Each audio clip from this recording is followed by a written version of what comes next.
பனையேரிகள்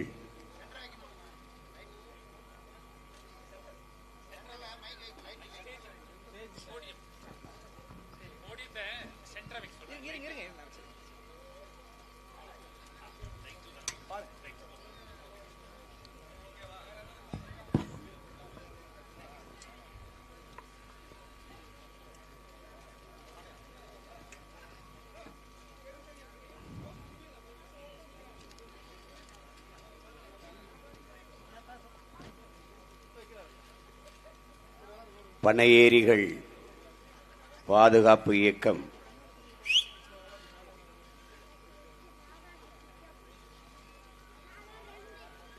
கல் இறக்குவோர்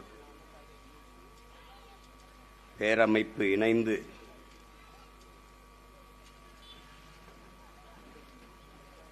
நான்காவது ஆண்டுகளாக நடத்தி வருகிற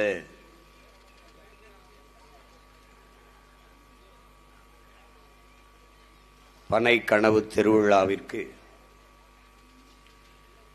வருகை தந்திருக்கிற பெருமக்கள்,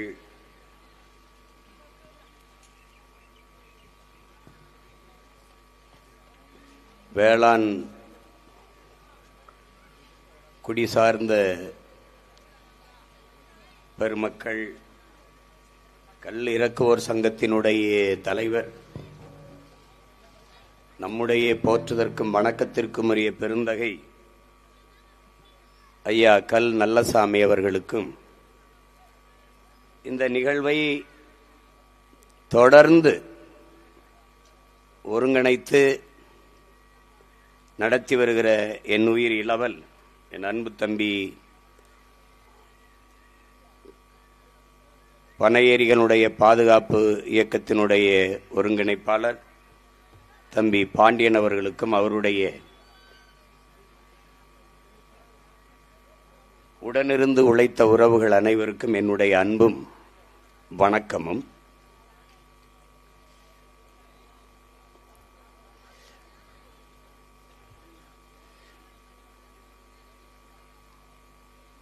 இது கனவு திருவிழா என்று நடத்தப்படுகிறது. ஒரு கனவு, தம்பி பாண்டியன் அவர்கள் சொன்னது போல பனை சார்ந்த பொருளாதார பெருக்கம், தற்சார்பு வாழ்வு என்பது தமிழ் குடிகளின் பெருங்கனவு. இந்த பனையை ஒரு அற்ப உயிராக பார்க்கிற ஒரு போக்கு இங்கே இருக்கிறது.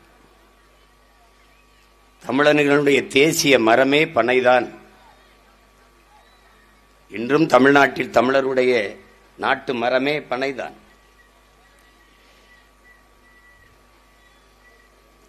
தென்னையோ வாழையோ மற்ற எம்மரங்களும் அதிகப்படியான பராமரிப்பு தேவைப்படுகிறது. இந்த உலகில் ஒரு உயிரினம் எந்த பராமரிப்பும் இல்லாது வளர்ந்து தன் உடலில் எல்லா உறுப்புகளையும் மானுட சமூகத்தின் பயனுக்கு தருகிற ஒரு உயிர் உண்டென்றால் அது உலகத்திலே பனை மட்டும்தான். 840 பயன்பாட்டை தருகிறது. அதனாலே அது கற்பக தரு என்று, அதில் உடலில் ஒன்று கூட கழிவு கிடையாது. அதுக்கு நீ உரம் போட வேண்டியதில்லை, அதுக்கு தண்ணி பாய்ச்ச வேண்டியதில்லை, அது தன்னைத்தானே பார்த்துக்கிறோம். இங்கே இருக்கிற ஆட்சியாளர்களும் அவ்வப்போது நாங்கள் பணங்காட்டு நரி சலசலப்புக்கு அஞ்ச மாட்டோம் என்று பேசுவார்கள். நான் அவர்களுக்கு சொன்னேன், நீங்க பணங்காட்டு நரிதான், பணங்காடே நாங்க தான் என்று. அந்த காடே நாங்க தான் என்று. இந்த பனையின் அருமையை விளக்குவதற்கு ஒரு சுருக்கமா, எங்களுடைய தலைவர் தமிழீழ நாட்டை அடைவதற்கு போராடுகிற போது இந்த நார்வே உள்ளிட்ட நாடுகள் எல்லாம் எங்க அன்னை இடத்தில் பேச்சுவார்த்தைக்கு வந்த போது அவரிடத்திலே கேட்கிறார்கள், பிரபாகரா நீ ஒரு சின்ன தீவில் இருக்காய், அதுல ஒரு பகுதி, இப்ப நியாயமா பார்த்தா நம்ம ஊர்ல 2 மாவட்ட அளவு தான் தமிழ் ஈழம் என்பது. இந்த நாட்டை அடைந்து உனக்கு என்ன வளம் இருக்கிறது, நீ எதை வச்சு இதில் இந்த நாட்டை கட்டி எழுப்புவாய் என்று அவரிடத்தில் கேட்ட கேள்விக்கு எங்கள் உயிர் தலைவன் மேதகவி பிரபாகரன் அவர்கள் சொன்ன பதில், எனக்கு என்னுடைய பனையும் என்னுடைய இறாலும் போதும், அதை வைத்து நான் உலகத்தின் தலை சிறந்த நாடாக கட்டி எழுப்புவேன் என்றார். பனங்கிழங்கிலிருந்து மாவெடுத்து இந்த மைதாவுக்கு பதிலாக பயன்படுத்தினார். இன்றும் இப்பதான் நம்ம வருது, என் தம்பி குகன் எல்லாம் அதை செய்து அனுப்புறார். பனம் பழத்தில் இருந்து அந்த சாறை எடுத்து அது பண்ணி அதிலிருந்து இனிப்பு மிட்டாய் செய்து அது அதனுடைய பயன்களுக்கு அளவே கிடையாது. இங்கே பனையை ஏறுவது என்பது ஒரு தொழில் என்று பார்ப்பது தவறு. எங்களுடைய அப்பா, நம்முடைய நினைவில் வாழ்ந்து கொண்டிருக்கிற பெருந்தகை, இயற்கை வேளாண் பேரறிஞர் நம்மாழ்வார் அவர்கள் நமக்கு கற்பித்தது, நமது முன்னோர்கள் நமக்கு போதித்த அதுதான், வேளாண்மை என்பது ஒரு தொழில் அல்ல. விவசாயம், வேளாண்மை என்பது ஒரு தொழில் அல்ல, அது நம்முடைய பண்பாடு, நம்முடைய வாழ்வியல் என்கிற புரிதல் நமக்கு வரும். அது எல்லா தொழிலும் மாதிரி இது ஒரு தொழில் அல்ல. தச்சு அது மாதிரி இது தச்சு தொழில், நெசவு தொழில் போல இது நெசவே ஒரு தொழில் கிடையாது, நம்மளுடைய வாழ்வியல். நெசவும் உழவும் மனிதனுக்கு உயிரை விட மேல். மானம்தான் மனிதனுக்கு உயிர் என்றால் அதுதான் எல்லாம் என்றால், மானத்தை மறைக்க அவனுக்கு ஆடையை தருவது நெசவு, உயிரை காக்கும் உணவை தருகிற, உயிரை வளர்க்கும் உணவை தருகிற ஒன்று வேளாண்மை. இவை இரண்டும் இல்லை என்றால் ஒன்றும் இல்லை. ஆனால் இந்த நாட்டில் இந்த ரெண்டு பேருக்கும் ஒரு மதிப்பும் இல்லை. இதுதான் இங்க இருக்கிற பெரிய கொடுமை. அதுபோல பனை வேளாண்மை சார்ந்த ஒன்று. வேளாண்மை ஆடு மாடு வளர்த்தல், பட்டுப்பூச்சி வளர்த்தல், நெசவு பெண்ணுதல், பனை ஏறுதல், பனை சார்ந்த தொழில் செய்வது, இது வேலையை செய்வதெல்லாம் ஒரு வேளாண்மையோடு இணைந்த ஒன்றுதான். இங்கே நம்முடைய பாண்டியன் சொன்னது போல பனையை அழிக்க வேண்டிய, பனையின் அவசியத்தை, அதன் தேவையை ஒழிக்க வேண்டிய அவசியம் இவர்களுக்கு இருக்கிறது. இவர்கள் எப்படி நுட்பமாக அதை அழிக்கிறார்கள் என்றால், முதலில் மாடுதான் உழவுக்கு பயன்பட்டுக் கொண்டிருந்தது. மாடு அகல உழுவதை விட ஆழ உழுவது மேல் என்று நமது முன்னவர்கள். இப்ப நீங்க நல்லா கவனிச்சிட்டீங்கன்னா 60 கிலோ எடை இருக்கிற ஒரு மனிதன் தொடர்ந்து இதில் நடந்தால் அந்த இடத்துல எதுவுமே முளைக்காது. ஆனால் 6 டன் எடையுள்ள ஒரு டிராக்டர் வச்சு உழுதால் அந்த இடத்துல என்ன முளைக்கும் என்று பாருங்க. நன்கு இறுகி கட்டிப்பட்ட இடத்தில் புல்லு புண்டுதான் முளைக்குமே ஒழிய பயிர் செடி கொடிகள் முளைக்காது. அப்படி இருக்கும்போது மாடு வைத்து உழுது கொண்டிருந்தவன் இந்த உழவு எந்திரத்தை கண்டுபிடிக்கிறான், டிராக்டரை. அதை சந்தைப்படுத்துவதற்கு அவனுக்கு இந்த மாடுகளை ஒழித்தால் தான் இந்த டிராக்டரின் அவசியம், அந்த தேவை அதிகரிக்கும். அந்த பயன்பாட்டுக்கு வருவான் உழவன். அப்ப என்னென்ன பல்லாயிரக்கணக்கான மாடுகளை வாங்கி வெட்டி புதைச்சிடறான். இப்ப இந்த டிராக்டர் எந்திரத்தை விற்பனை செய்யறதுக்கு வசதியா இருக்கு. இது நல்லா உழும், அது உழாது, கீரித்தான் விடும். கலப்பை தான் ஆழ விடும், இது அப்படி கீரித்தான் விடும். மண்ணை பெறட்டு லேசா கீறி விடும், அவ்வளவுதான். நீங்க இதற்கு பிறகு 2ஆம் உலகப் பொருளை வெடிக்காத வெடி உப்புகளை அவன் உரமா தயாரிக்கிறான். இந்த மிச்சம் மிஞ்சி போச்சு அந்த வெடி உப்புகள், அந்த வெடி மருந்துகளை என்ன பண்றதுன்னா உரமா தயாரிக்கிறான். இந்த உரத்தை விற்கிறதுக்கு, சந்தைப்படுத்துவதற்கு அதிக மக்கள் தொகை கொண்ட நாடுகளை தேடுறான். அது இந்தியா மாதிரி நாடுகளை. இதுதான் உலகத்தின் பெரிய சந்தையா இருக்கு. அதிக மக்கள் தொகை கொண்ட, நுகர்வு கலாச்சாரத்தை அதிகமாக கொண்ட மக்கள் கொண்ட நாடா இது இருக்கு. எது வந்தாலும் வாங்கி பயன்படுத்தி பார்க்கணுங்கிற ஒரு பெரிய நோய் இந்த மக்களுக்கு இருக்கு. அதோட தன்னிடத்தில் இருப்பதை விட பிறரிடத்தில் இருப்பது உயர்ந்தது என்கிற இழி சிந்தனையும் இந்த மண்ணின் மக்களுக்குத்தான் அதிகம். மொழியா அடுத்தவன் பேசுனது நல்ல அறிவான மொழி, உடையா நம்முடைய விட அவன் உடை நாகரிகமானது, சாப்பாடா நம்முடைய விட அவனுடையது சத்துள்ளது, அது நாகரிகமானது, நிறமா நம்ம கருப்பா இருக்கும் அவன் வெள்ளையா இருக்கிறேன் உயர்ந்தவன். இது ஒரு நோய். இதை அவன் பயன்படுத்திக் கொண்டு அந்த வெடி உப்புகளை சந்தைப்படுத்தினான். அதை போட்டால் நன்றாக விளையும் என்றான். நம்முடைய பயிர்கள் ஆள் உயர்ந்து இருக்கும், உள்ள போனா தெரியாது. 110, 120 இந்த மாதிரி குழி வலிச்சான், இந்த மாதிரி இது சம்பா, கருடஞ்சம்பா, மாப்பிள்ளை சம்பா, இந்த மாதிரியான பயிர்கள். அப்ப சாஞ்சு கிடக்கும், விளைஞ்சு காற்று எந்த பக்கம் வீசுதோ அந்த பக்கம் சாஞ்சு கிடக்கும், நம்ம குனிஞ்ச அர்த்தம். அப்ப அடி காட்டுக்கு, நடு மாட்டுக்கு, நுனி வீட்டுக்குன்னு ஒரு சொலவிடை இருந்தது. அந்த நடுப்பகுதியை மாட்டுக்கு தீவனமா வச்சோம். மாடு நம்மோடு ஒரு உடன்பிறந்தான் போறல உழைத்தது. குப்பையை கொண்டு போய் வண்டியில ஏற்றி கொண்டு கொட்டுவோம். உழவுக்கு அவனை உழுவான். அறுத்த கருதி அவனை ஏற்றிட்டு வந்து இறக்குவான். அடித்து போட்டதை அவனை காலால மிதிச்சு புனையில் பற்றி உதுத்து விடுவான். அந்த வைக்கோலை அவனுக்கு போடுவோம். அப்புறம் நெல்லை நம்ம எடுத்துக்கிடுவோம். நெல்லை எடுத்து அதை குத்தி என்ன பண்ணுவோம், தவிட மாட்டுக்கு கொடுத்துட்டு அரிசி சோறாக்கி நம்ம சாப்பிடுவோம். சாப்பிட்டு மிச்ச சோறையும் தண்ணியும் அவனுக்கே ஊற்றுவோம். இது ஒரு தற்சார்பு வாழ்க்கையா இருந்தது. மறுபடியும் உரம் அவனே சாணியா தந்துருவான். அதை சேமிச்சு வச்சு உரக்கடங்களை மறுபடியும் கொண்டு கொட்டுவோம். இப்படி ஒரு வாழ்க்கை முறை இருந்தது. மாடு நம்மோடு இருந்தது. அது நம்மள வாழ்க்கையில ஒன்றி போனவன், நம்ம உறவு. இன்னும் எங்க வீடுகள்ல குடும்ப அட்டையில ரேஷன் கார்டுல மாட்டு பேர் இருக்கு. இன்னும் எங்க வீடுகள குடும்ப படங்கள்ல பக்கத்துல மாடு நின்று படம் எடுத்தது இருக்குது. 5000 ஆண்டுகளா நம்மோடு இணைந்து இசைந்து உறவில் ஒருவனாக வாழ்ந்தது. அதனால்தான் கேடில் விழிச்செல்வம் கல்வி ஒருவருக்கு மாடல்ல மற்றையவை என்று வள்ளுவ பெருமகனார் சொல்றார். கல்விதான் மானுடனுக்கு செல்வம், ஆனாலும் மாடும் செல்வம் என்று பாடுகிறார். மாடு மாடல்ல செல்வம். அந்த மாடை ஒழிச்சால்தான் இந்த ரசாயன உரத்தை, இந்த டிராக்டர், இந்த உழவு எந்திரத்தை விற்பனை பண்ண முடியும். இந்த ரசாயன உரத்தை என்ன, மாடு இருக்கிறவரை ஆடு இருக்கிறவரை என்னன்னு இந்த இயற்கை உரம் சாணி கிடக்கும், அது குப்பையாகும், அது உரமாகும். அப்ப அந்த உரத்தை ஒழிச்சாதான் இந்த உரத்தை விற்க முடியும்.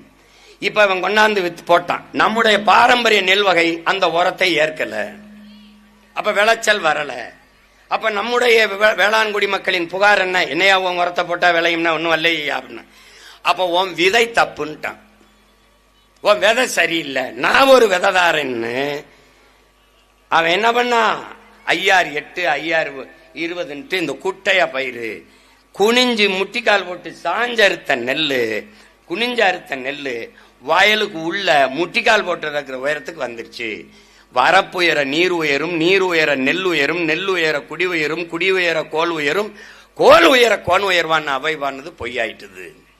அப்ப என்ன ஆயிடுச்சு, வரப்பு இருக்கு, நீர் இல்ல, பயிரும் உயரல, எல்லாம் குட்டையா போச்சு.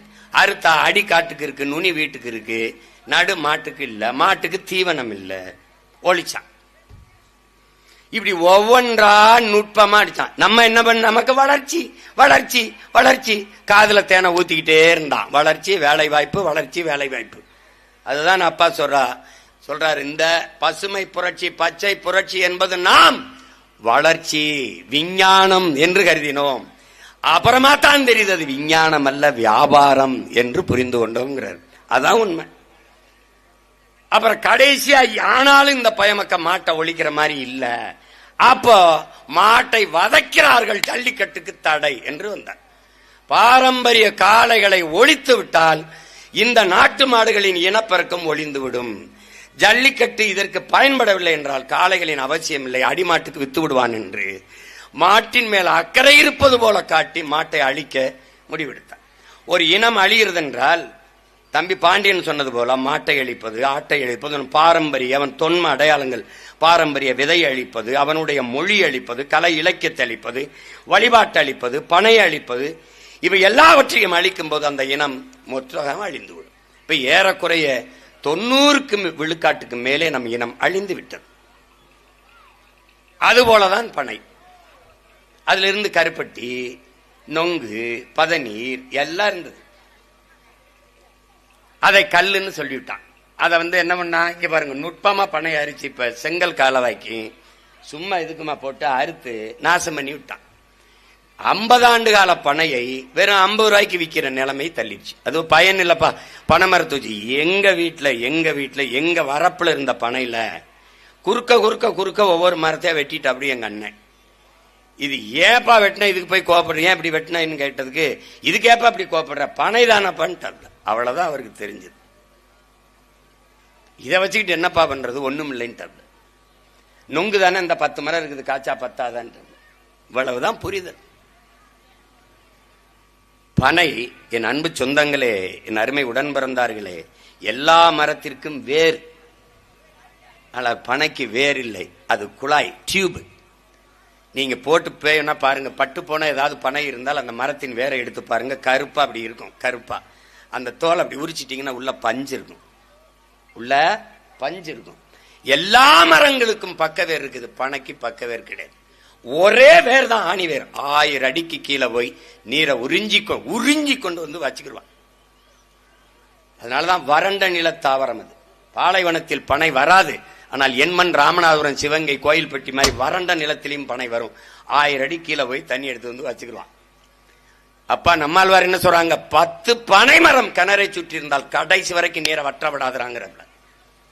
இந்த பரதேசிகள் இன்னைக்கு ஆட்சியில் இருக்கிறவன் நீர் வழிந்து ஓடுகிற காவாயச்சு 2 பக்கமும் சிமெண்ட பூசி, நடுவலையும் சிமெண்ட பூசி விடுறான். நம்ம முன்னோர்கள் இருகரையும் பனைய வளர்த்தான். அரண் மாறி நின்று வேற பிடிச்சு இறுக்கி வச்சுக்கிறோம். அந்த மண்ணை அரிக்க விட மாட்டான், அப்படி பிடிச்சு வச்சுக்கிடுவான். அந்த பனையை வைக்காம வெட்டி வித்துவிட்டு வளர்க்காம விட்டுவிட்டு சிமெண்ட போட்டு பூசி விடுறான். யாராவது செய்யற வேலையா பாரு. இந்த தண்ணீர் கசிந்து ஓடி, கசிவு நீர் பாசனமே 1,00,000 ஏக்கர் இருக்கு. இந்த எங்க அப்பாவுக்கு அதுக்கு நாங்க போறான் போய் கசிவு நீர் பாசனம். நிலத்தடி நீர் பூமிக்குள்ள போய் தான் நிலத்தின் நீரடி மட்டம் உயரும். அங்கே நண்டு, நத்தை, புல், மண்புழு எல்லாம் இருந்தாதான் மண் வளப்படும். அது உருவாகவே விடாம சிமெண்ட பூசி, கீழே சிமெண்ட பூசி தண்ணி விழுந்தோம்னா நேரம் ஓடி போயிடும். இப்படி ஒரு அறிவியல் தொழில்நுட்பத்தை நம்ம ஆட்சியாளர்கள் கண்டுபிடித்திருக்கிறார்கள். பனையின் பயன்பாடு என்னவென்று தெரியாமல் இன்னைக்கு பெரிய பெரிய கடைகள் போனால் கிளுகிழுப்பை, சீன கிளுகிழுப்பை, கொட்டான், சீன கொட்டான், பாய், சீன பாய். ஏன்? சீன பாயில படுத்தா தான் இவனுக்கு கனவு வரும், தூக்கம் வரும். நம்ம பாயில படுத்தா வராது. அவனுக்கு ஏதாவது ஒண்ணு வெளிநாட்டில இருந்து வரணும். நம்ம பாயவே சிங்கப்பூருக்கு கொண்டு போய் கப்பல்ல அங்கிருந்து கொண்டாந்து இங்க சிங்கப்பூர் பாயின்னு விழுந்து விழுந்து வாங்குவான். ஏன்? நோய். புரியுதா?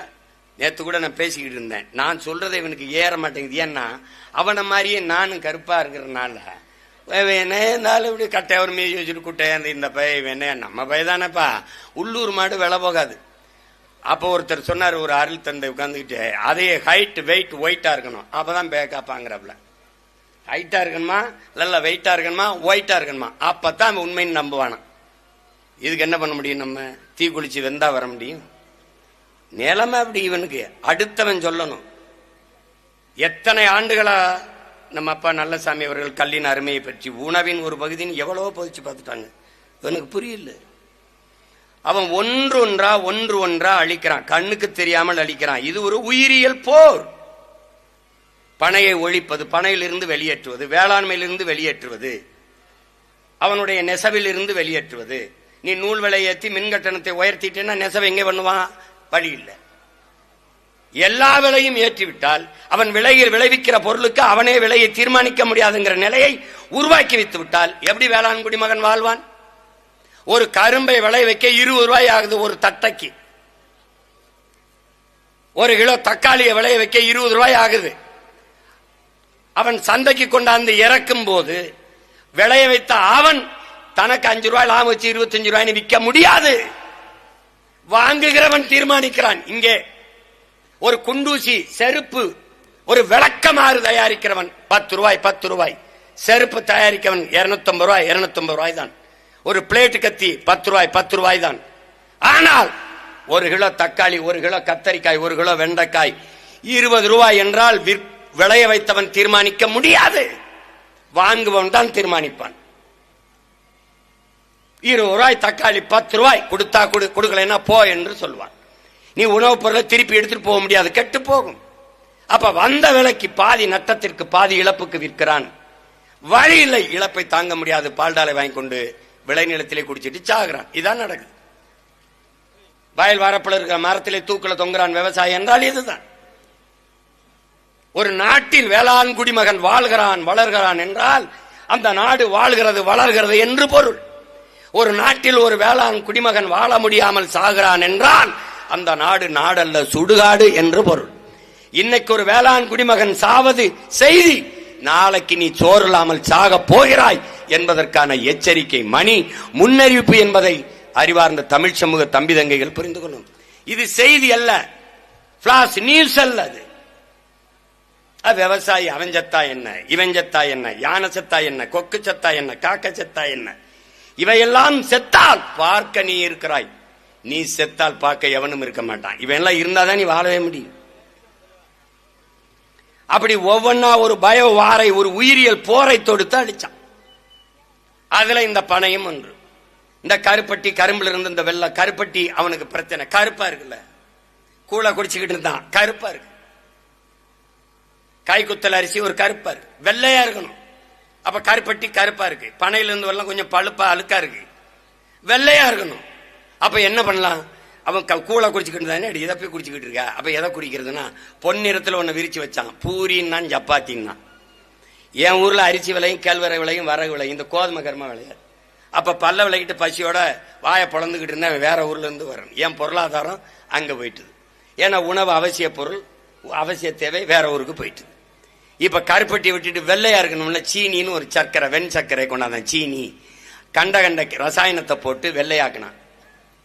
அதை சாப்பிட்ட உடனே என்ன ஆயிருச்சு? நிலத்துல விளைய வேண்டிய சர்க்கரை உடம்புல விளைய ஆரம்பிச்சிட்டது.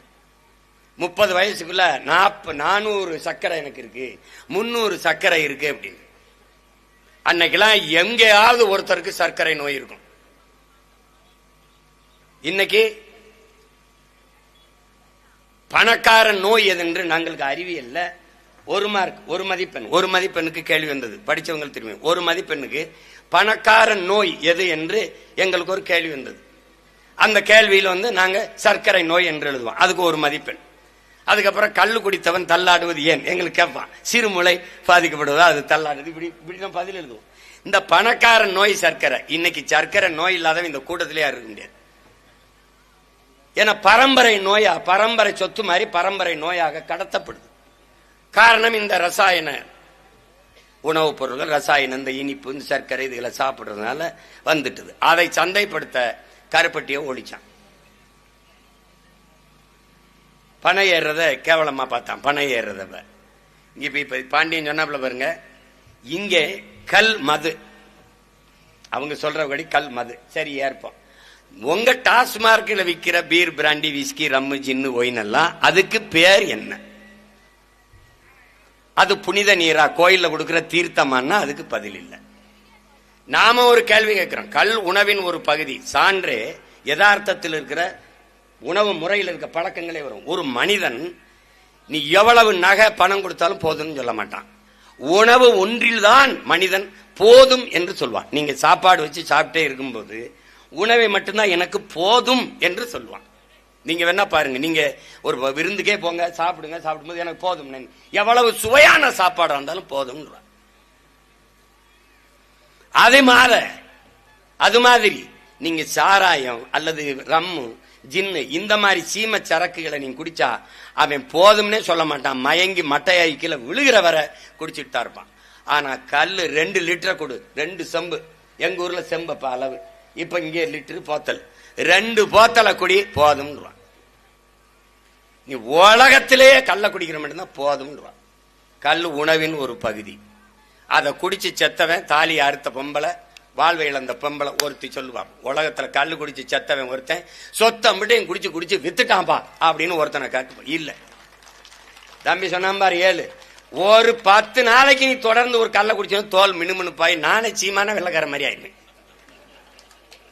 உண்மையா இல்லையா? உண்மையில மினுமினுப்பா இருக்கேன். அப்படியே என்னையா மச்சான், என்னையா ஒத்த பண்ண கல்லு இருக்கு, ஆள் தூக்கலா இருக்கியா, தோல்லாம் மினுமினுக்குதியா. எங்க அண்ணன் திரிக்கிறாப்புல, நாங்க போட்டு அடிச்சுட்டேன். நான்லாம் சொல்றது வைக்கப்படல. நானே எங்க அண்ணன் ரவி வரல, காலேஜில் இளையாங்குடி கல்லூரியில படிக்கிறோம், ஜெயரிசன் கல்லூரியில படிச்சு எங்களுக்கு வேலையே இங்க பாருங்க, உலகத்துல கல்லு கடை கல்லூரி வாசல்ல திறந்தது எங்க கல்லூரியில தான். கல்லு, இந்த ஒரு கல்லூரி வாசல்ல கல்லு கடை. எங்க வாத்தியார் நடராஜ், எங்களோட விளையாட்டு வாத்தியார், அவருடைய அப்பா. அப்படியே இந்த பாருங்க ஒரு மண்ணுல காலை இது வெட்டி காலுக்குள்ள இப்படி காலை உள்ள விட்டு தரையிலே நாற்காலி மாதிரி இப்படி உட்கார்ந்துருவாடு, பானை இப்படி இருக்கும். வகுப்புக்கு போகும்போது ஒரு செம்பு நல்லா கொஞ்சிக்கணும். போய் அவங்க வாத்தியாரோட பேசிட்டு இருக்கிறது அவருக்கு தெரியும், போட்டாங்க அந்த கல்லுக்கடை.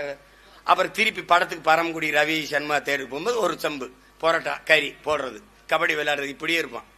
அப்ப இங்க கல்லூரி விட்டு போகும்போது எங்க சூடா இளையாங்குள்ள சாலையில வடை போடுவான், மிச்சரு பக்கோடா எல்லாம் வாங்கி கட்டிக்கிறோம். நான் எங்க அண்ணனும் போனோன்னா ஒரு தம்பி கல் இறங்குவான். இங்க பாருங்க, இந்த பனையில இறங்க 2 பேரும் இங்க உட்காந்து அவன் இறக்கி எங்களுக்கு வச்சுட்டு போவான்.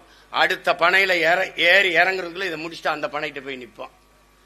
அந்த பனையில இறக்கிட்டு அடுத்த பனைக்கு போவான், அதை குடிச்சிட்டு அடுத்த பனைகிட்ட போய் நிற்பான். 13 பனை கல்லை 2 பேரும் குடிச்சான். அவன் அருவாப்பட்டியை கல் வீசிட்டு குடுவேறி வச்சுட்டு காலில் வந்துட்டான்.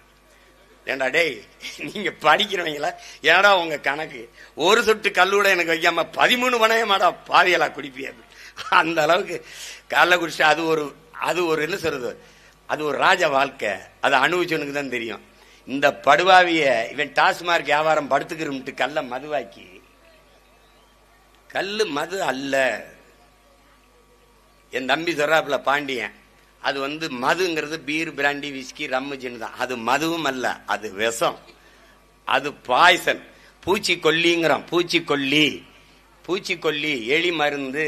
எலி மருந்து நீ சாப்பிட்டா, எலி சாப்பிட்டா சாகு, நீ சாப்பிட்டா சாவியா சாக மாட்டியா? சாவ. பூச்சிக்கொல்லி. ஜெர்மன்ல இருந்து ஒரு லேடி வந்திருக்கா. ஒரு பொம்பளை வந்தாலாம். ஆரவ எல்லாம் அப்பாவை சந்திச்சு நம்மால் வரப்பா பேசிட்டு இருக்கும்போது, ஆழ்வாரு நீ இந்த பூச்சிக்கொல்லின்றிய, அதை நீ கொஞ்சம் சாப்பிட அப்படின்னா, ஆகா இந்த பொம்பளை நம்ம உயிருக்குள்ள உழ வைக்கிறா அப்படின்னு. சாப்பிட்டா என்ன ஆகும்? செத்து போயிருவேன். அப்ப எப்படி நீ பூச்சிக்கொல்லிங்கிற? அதை உயிர்கொல்லின்னு தானே சொல்லணும், அப்படிதான் சொல்லணும்.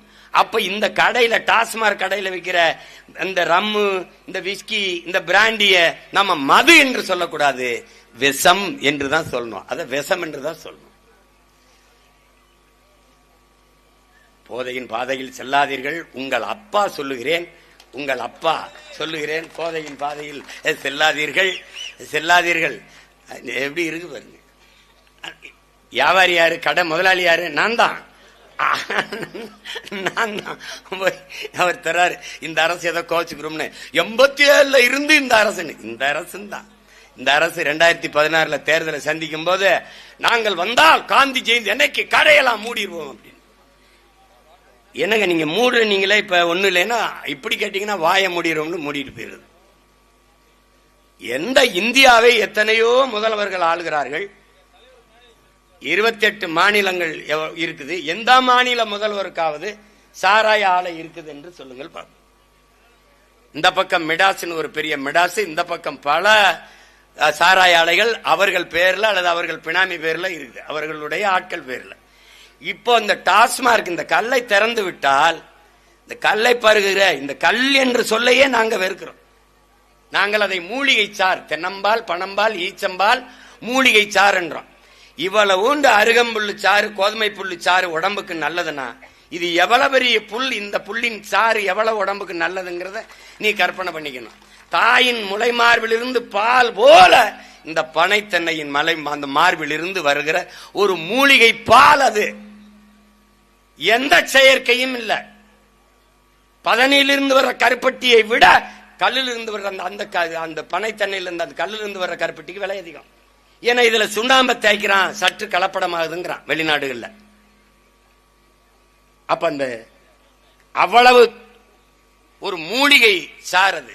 இப்ப நாங்க அதிகாரத்துக்கு வரும்போது இந்த சீமை சரக்கெல்லாம் மூடிடுறோம். உயர்ந்த விடுதிகள், சுற்றுலா தலங்கள், நட்சத்திர விடுதிகள், இந்த ரெசார்ட் அதெல்லாம் இருக்கிற இடங்களை, கடற்கரை பகுதியில் வேணா வச்சுக்கலாம். நீ வேணா வெளிநாட்டுக்கார பயணிகள் வரும் குடிக்கிறதுக்கு வச்சுக்கோ. ஆனால் பனம்பால், தென்னம்பால், மூலிகை சாறு என்று சொல்லுவோம். கல்லுண்ணாமை பற்றி எங்க பாட்டன் பாடிட்டாருன்றான். வேணாம் கல்லுங்கிற சொல்லு வேணாம்பா, கல்லுங்கிற வேணாம், மூலிகை சாறு.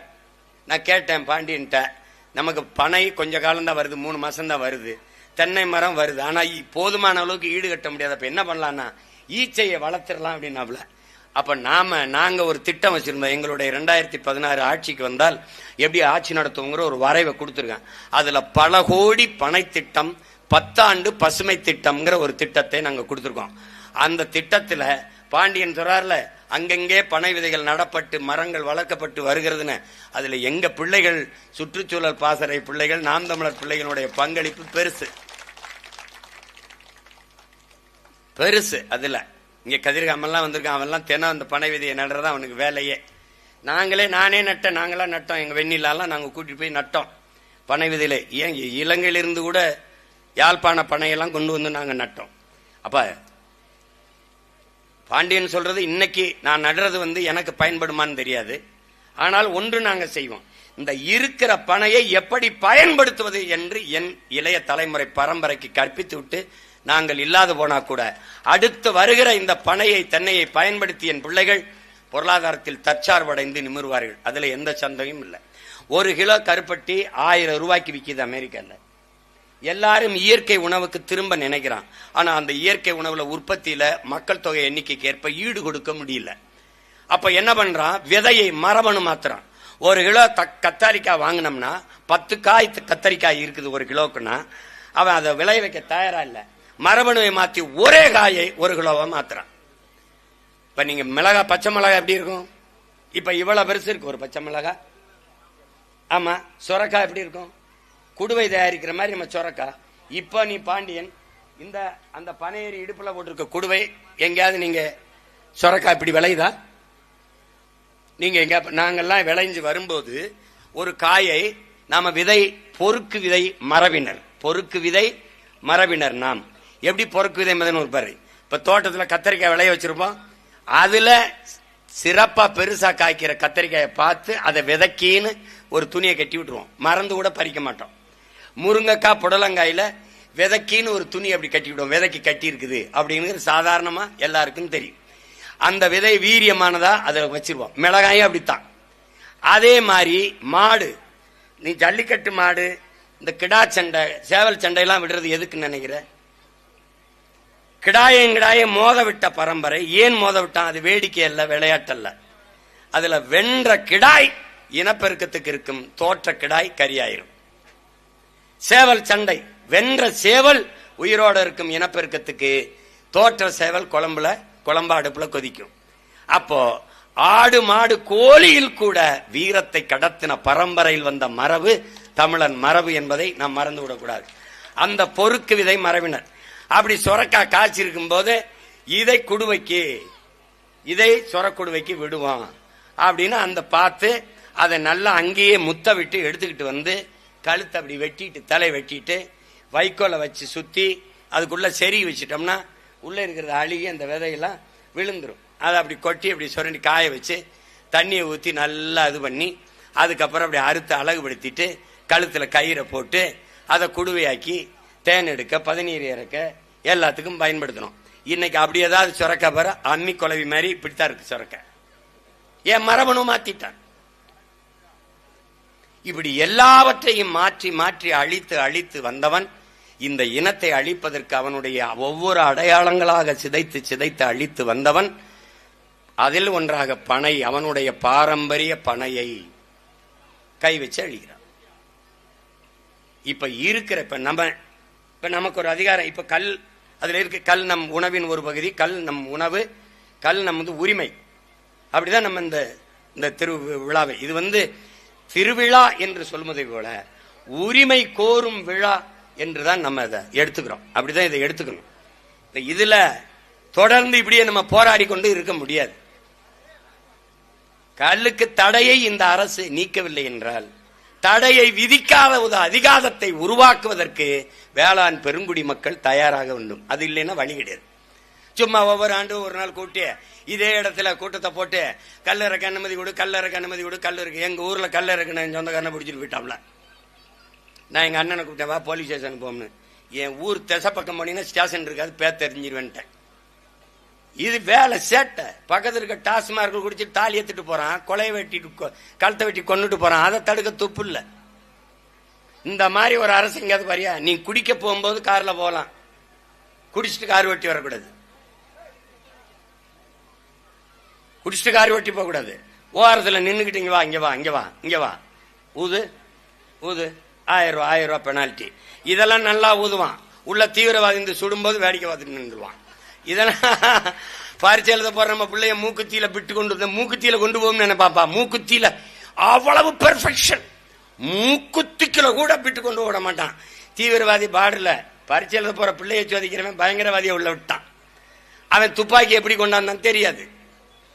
எப்படிப்பட்ட ஆள்கள் பார்த்துக்க. கால கொடுமை. இதெல்லாம் ஒழிக்கணும்னா ஒரு வழிதான் இருக்கு. ஒவ்வொரு நாளும் போராடி கொண்டு மக்களின் பிரச்சனைகளை அரசு கையில் எடுக்காத போது அதிகாரத்தையும் அரசையும் மக்கள் கையில் எடுப்பதை தவிர வேற வழி இல்லை. அப்படி ஒரு அதிகாரம் உருவாகும் போதுதான் அது மக்கள் அதிகாரமாக மக்கள் ஆட்சியா இருக்கும். இங்கே தேர்தல் அரசியல், கட்சி அரசியல் தான் இருக்கு, மக்கள் அரசியல் இல்லை. இங்கே செய்தி அரசியல் தான் இருக்கு, செயல் அரசியலோ சேவை அரசியலோ இல்லை. இந்த பனையை பயன்படுத்தி பனை சார்ந்த தொழிற்சாலை, தென்னை சார்ந்த தொழிற்சாலை, நிலமும் வளமும் சார்ந்த தொழிற்சாலை. எங்களுடைய அரசு அமையும் போது ஒரு திணை பனை சார்ந்த தொழிற்சாலை. இந்த மாதிரி 1000-500 எங்க ஆத்தாளப்பன் கையேந்திய நிலையில் இல்ல. அவன் வாழ்விடத்தில் அரசு பணி. பனையிலிருந்து வெள்ளம், நாட்டு சக்கரை தயாரிக்கிறது, பனை ஓலை கொட்டான், பாய், நாரிலிருந்து கைத்து கட்டில். ஒரு கட்டில் கைத்து கட்டில் விலை அமெரிக்காவின் உடன் பிறந்தவனை தட்டிப்பார் 40,000 ரூபாய். 40,000 ரூபாய். உனக்கு எங்க பொருளாதாரம் இருக்குன்னு தெரியல. நீ சாராய பொருளாதாரத்தில் இருக்க. ஆண்டு ஒன்றுக்கு 50,000 கோடிக்கு சாராயத்தை குடிக்க வச்ச அந்த காசுல இருந்து அரசு நடத்தி கொண்டிருக்கு. இந்த நாட்டில் பாலின் சந்தை மதிப்பு எவ்வளவு இருக்கு? நான் 2016 ஆட்சி வரை கொடுக்கும் போது 3 லட்சம் கோடி. இன்னைக்கு குறைஞ்சது 6 லட்சம் கோடி இருக்கும். பாலின் சந்தை மதிப்பு மட்டும். ஆவின் பால் விற்கிறது அரசு. எங்கே இருக்கிறது? பால் மாடு எங்கே இருக்கிறது? கேள்விக்கு பதில் உண்டா? மாட்டு பாலை அரசு விற்கிறது, மாடு எங்கே? கிடையாது. அப்ப நீ பாலை குடிக்கிறியா? எதை குடிக்கிற? மாடே இல்லாத போது பால் எங்கிருந்து வருகிறது? கேள்வி இல்லை. அப்போ இதையெல்லாம் மீட்டெடுக்க வேண்டியது கல்லு நல்லசாமிங்கிற பெருந்தகையுடையதோ பாண்டியுடையதோ இல்ல. இந்த மண்ணில் பிறந்த ஒவ்வொரு மகனினுடைய பிறவி கடமை பொறுப்பு என்பதை உணர்ந்து நிக்கணும். இது பனையேறிகளுக்கான பிரச்சனை இல்ல, நம் பரம்பரைக்கான பிரச்சனை. பாண்டியன் சொல்ற மாதிரி ஒரே ஒரு சமூகம் மட்டும் பனையேறதில்லடா. இங்க முடி வெட்டுறவன்லாம் இந்த சமூகம் நினைச்சிருக்கான். அமெரிக்கால முடி வெட்டுறவன் சமூகம் இல்ல. இங்க நாங்க ஆடு மாடு மேய்க்கிறவன்லாம் கோனார் நினைச்சிருக்கா. அமெரிக்காலையும் ஆஸ்திரேலியா ஆடு மாடு மேய்க்கிறான்டா, அவன் யான் இல்ல. இவன் ஒண்ணு நினைச்சிருக்கான், அப்படிதான் நினைச்சிருக்கான். ஏசுநாதர் எங்கால கோனார் நினைச்சிருக்கான், ஆடு மாடு மேய்க்கிறவர்கள் அப்படித்தான் நினைச்சுக்கிட்டு இருக்கான். நம்மால் இங்க யாதவன் போட்டால் அல்ல பிரசாத்தையும் மொழையாங்க சிங்க யாதவும் அவன் ஆடு மாடு மேய்க்கிறான், நாங்களும் மேய்க்கிறோம். அவன் யாதவன், நாங்க கோன். புரியுதா உங்களுக்கு? நான் இஸ்லாத்தை ஏற்றுக்கிட்டேன்னா அவன் அரேபியன், அவன் உருது, நான் தமிழன். ஒரு இறை ஏற்று நபி மொழி ஏற்று அதை வழியா ஏற்று பின்பற்றிருக்கோம், அவ்வளவுதான். இந்த புரிதல் உனக்கு வரணும். ஒரு காலத்தில் இதே இடத்தில், ஒரு காலத்தில் எழுதி வச்சுக்க, விரைவில் இதே இடத்தில் பனை சார்ந்த பொருட்களை தயாரிக்கிற தொழிற்சாலை நிறுவப்படும். அங்கே அரசு பணி கொடுக்கப்படும். இப்ப பாண்டியன் சொல்றாரு அண்ணதை மறந்துரும்னு. உங்களை மாதிரி 100 பேரை தேர்ந்தெடுத்து 100 பேரையும் பேராசிரியராக்கி பனை எப்படி ஏறி பனையிலிருந்து 17 எப்படி இருக்கிறது, கல்லர் படிக்கிறது கத்துக் கொடு, நீ ப்ரொஃபசர், மற்றவங்க ஸ்டூடெண்ட்ஸ் எவனும் ஏறலாம். அரசு பணி. நான் வேளாண்மை செய்வது அரசு பணி ஆக்குவேன், ஆடு மாடு வளர்த்தல அரசு பணி ஆக்குவேன், பனை ஏறுதல் தென்னை மரம் ஏறிதெல்லாம் இருக்கு அரசு பணி ஆக்குன்னு சிரிக்கிறா ஏண்டா? டாஸ்மாக் கடையில் சாராயம் ஊத்தி கொடுக்குறவன், சாரக்கு ஊத்தி கொடுக்குறவன் கவர்மெண்ட் எம்ப்ளாயா இருக்கலாம். உலக உயிர்கள் இத்தனை பேருக்கு சாப்பாடு போடுறேன் ஆத்தாளப்ப விவசாயி அரசு வேலையாளர் இருக்கக்கூடாதா? கவர்மெண்ட் எம்ப்ளாயா இருக்கக்கூடாதா? என்ன இது? எழுதி வச்சுக்க. வேளாண்மை செய்பவன் அரசு பணி. அவனுக்கு 60 வயசில் ஓய்வூதியம், அவனுக்கு ஓய்வூதியம் கொடுப்பான். நீ நினைச்சுக்கிற நீ தம்பி உழுதுண்டு வாழ்வாரை வாழ்வார் மற்றெல்லாம் தொழுதுண்டு பின் செல்வோர் எங்கள் மூதாதை தந்தல்லைய மறைமொழி பொய் இல்லை. நல்லா கவனிச்சுக்கணும். உழவினார் கைமடங்கின் இல்லை விளைவதும் விட்டேம் என்பார்க்கும் நிலைங்கிறான். தம்பி பற்றற்று போயிடறான்.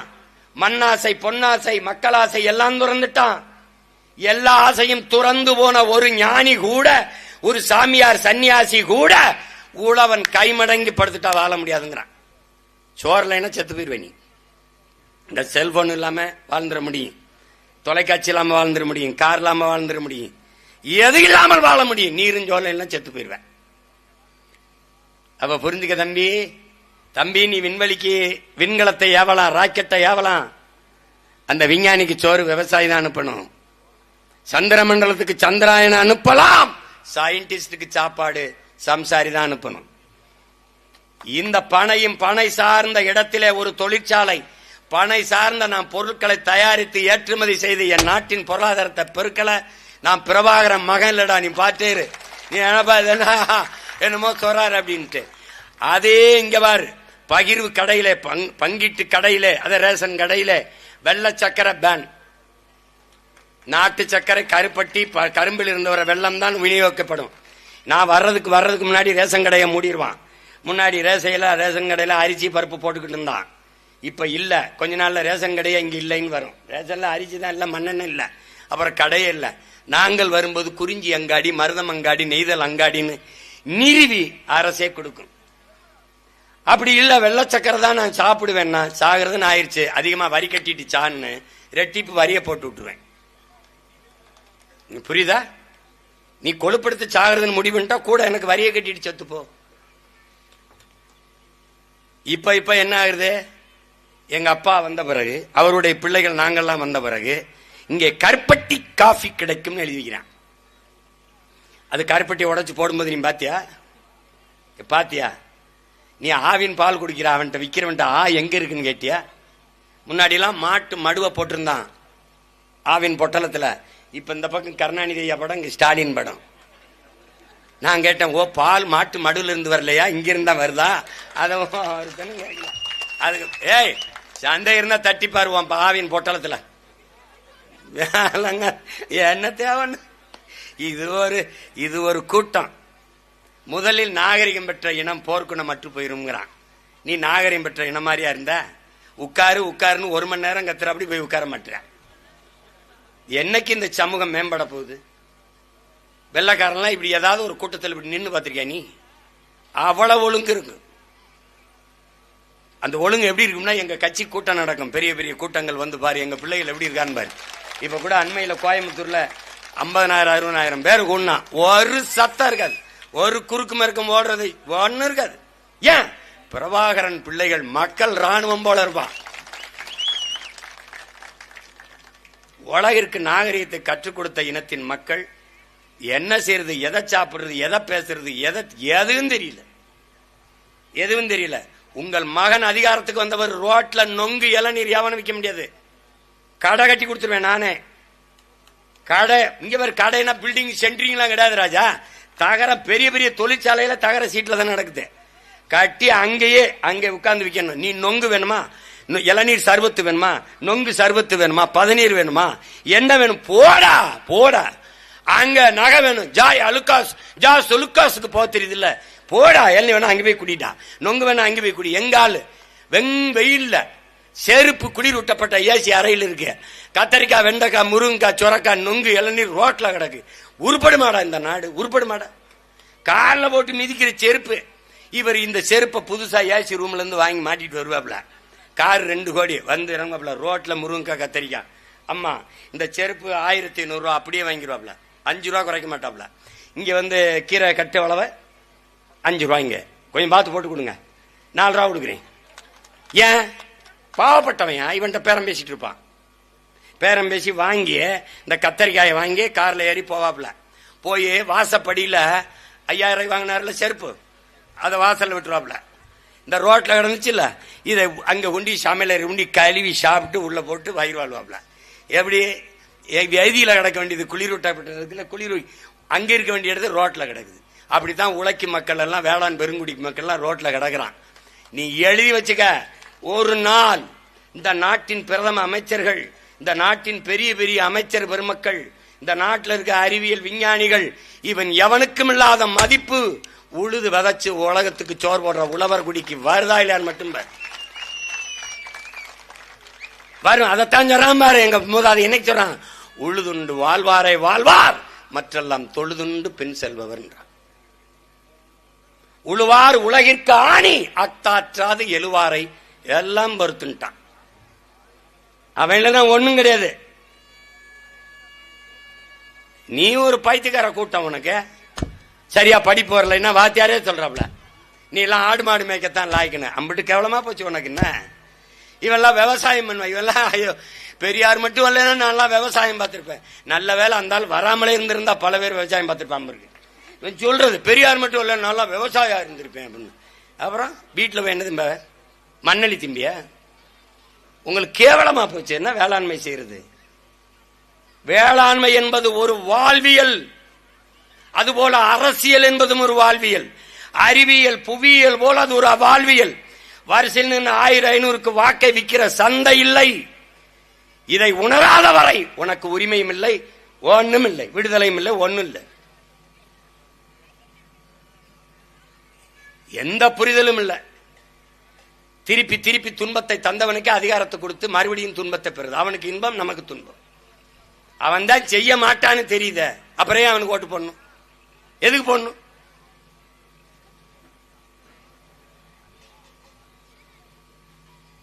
விளக்கமாறு கூட சீனாவில இருந்து வருது. விளக்கமாறு அதுவும் கூட ஈ குச்சி கிடையாது, பிளாஸ்டிக் குச்சி.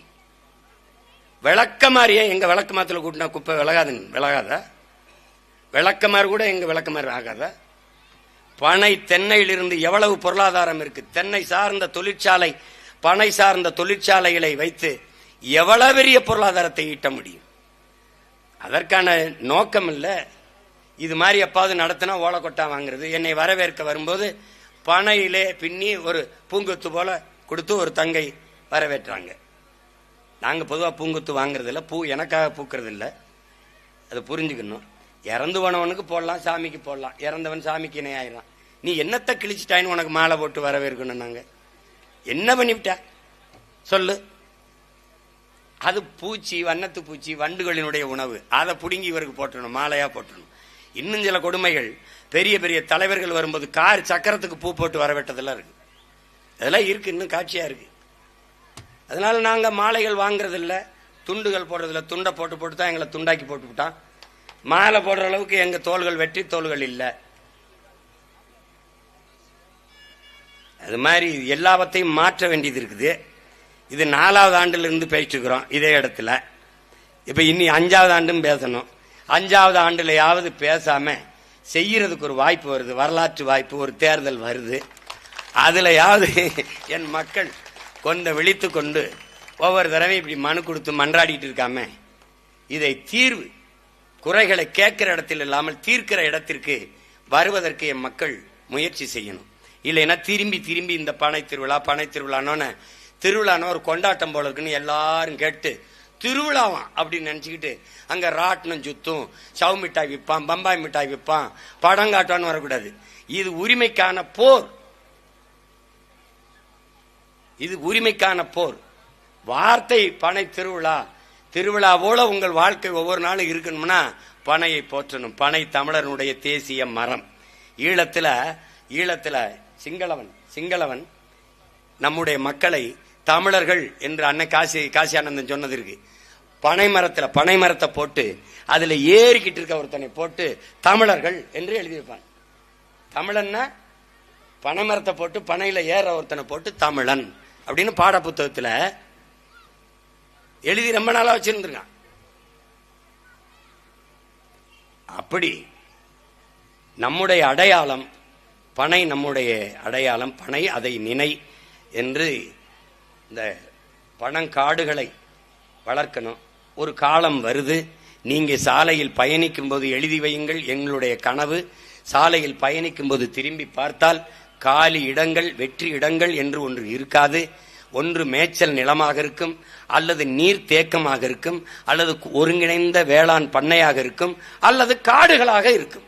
இது இப்படித்தான் நீங்க சாலையின் இருமருங்கும் பார்ப்பீர்கள். சாலையின் இரு ஓரமும் அடர்ந்த பனைகளாக, இரு பக்கமும் பனை இந்த வரப்பில் இருப்பது போல சாலையின் இருமருங்கும் பனை இருக்கும். பாதுகாப்பாக இந்த மண்ணின் வளத்தை வைத்திருக்கிற ஒரு என்ன சொல்றது குல தெய்வம் தான் இது. மாவீரர்கள், எங்களுடைய மாவீரர்களை போற்றும் போது பனையையும் போற்றுவதற்கு காரணம், மாவீரர்கள் மறைந்து நின்று தாக்குதல் தொடுத்ததற்கு அதுவும் களத்திலே பனை நின்றது. அந்த பனையும் களத்திலே தமிழீழ விடுதலை போரிலே தன்னையும் ஒரு போராளியாக இணைத்துக் கொண்டு களத்திலே நின்றது என்பதற்காக அந்த பனையை நாங்கள் போற்றினோம். அதுபோல இந்த பனையை பாதுகாக்க வேண்டுமென்றால் இந்த பனையேறிகள் வைக்கிற கோரிக்கை, இந்த உரிமை போர் வெல்ல வேண்டும். எங்க ஐயா நல்லசாமி சொல்றது போல கல் உணவின் ஒரு பகுதி, இந்திய அரசியலமைப்பே அதை சொல்லுது. அவங்களே சொல்றாங்க, கல் போதை அப்படின்னு சொல்லி நீ நிரூபிச்சிட்டீன்னா, மது நிரூபிச்சிட்டீன்னா பல கோடி தர்றேன்னு கூட சொல்றாங்க. அதே கள்ளச்சாராயம் குடிச்சு செத்து 10 லட்சம் வாங்க கூட தயாரா இருக்கானே ஒழிய இதுக்கு பந்தயம் கட்டி யாரும் அந்த பல கோடி ரூபாயை வாங்க தயாரா இல்லை. கல்லு குடிச்சு யாராவது செத்து இப்படி 5 லட்சம் 10 லட்சம் வாங்குற நிலைமைக்கு வந்தான்னு ஏதாவது சொல்லு பார்ப்போம். ஒன்றும் இல்லை. அதனால இது தொடர்ந்து போராடி கொண்டே இருக்க முடியாது. அதுக்கு ஒரு முற்று வைக்கணும். அந்த முற்றுக்கான ஒரு களமும் காலமும் உருவாகி வருகிறது. இன்னும் 6 மாத காலங்கள் தான் இருக்கிறது. அறிவார்ந்த தமிழ் சமூக மக்கள் விழிப்புணர்வும் அரசியல் தெளிவும் கொண்டு இந்த தேர்தலை அணுக வேண்டும். இதே தொடர்ந்து பேசிக்கொண்டே இருக்க முடியாது. இதற்கு ஒரு தீர்வு காண வேண்டும். கல் நம்முடைய உணவு, கல் நம்முடைய உரிமை. அதை இறக்குகிற அனுமதியை போராடி பெற வேண்டியது தமிழனாக பிறந்த ஒவ்வொருவருடைய கடமை. அதை செய்ய போராடுகிற ஒவ்வொருவருக்கும் தோளுக்கு தோளாக துணை நிற்க வேண்டியது நாம் தமிழர் கட்சி பிள்ளைகள் எங்களுடைய பிறவி கடமை. அதை தொடர்ந்து நாங்கள் செய்வோம். அதை தொடர்ந்து செய்வோம்.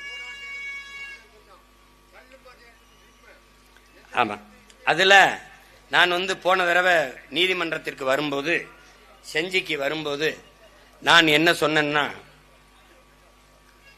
ஐயா அந்த உரிமையை தான் முழக்கமா வைக்கிறாங்க, நீங்க இருங்க, உங்க பிள்ளைகள் போராடி பெறோம், தைரியமா இருங்க.